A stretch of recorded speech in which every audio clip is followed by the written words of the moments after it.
Anda kembali menyaksikan Net Bali. Wakil Presiden Yusuf Kala mengunjungi posko pengungsian bencana erupsi Gunung Agung Sabtu kemarin.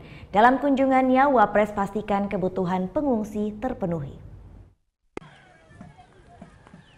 Sabtu siang, Wakil Presiden Yusuf Kala berkunjung ke pos pengungsian bencana erupsi Gunung Agung di UPDT Pertanian Desa Rendang, Karangasem. Dalam kunjungannya, Wapres Yusuf Kala berinteraksi langsung dengan pengungsi.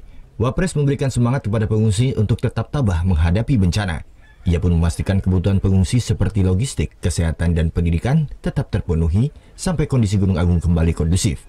Di posko pengungsian UPDT Pertanian Desa Rendang, terdapat 1.500 lebih pengungsi yang sebagian besar berasal dari desa zona merah radius 6 km dari puncak gunung.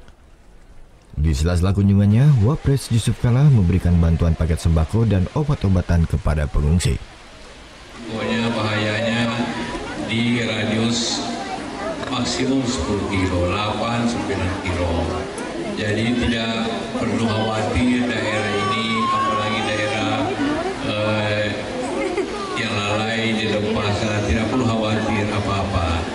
Hanya di sekitar sini, karena itu harus menjaga kehidupan tetap sekolah. Sebelum berkunjung ke pos pengungsian, Wapres Yusuf Kala sempat meninjau posko induk Tanah Ampo Karangasem guna memastikan pasokan logistik. Tim Liputan melaporkan untuk Net.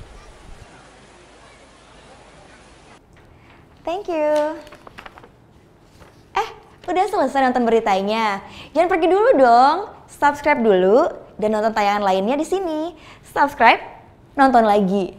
Subscribe, nonton lagi.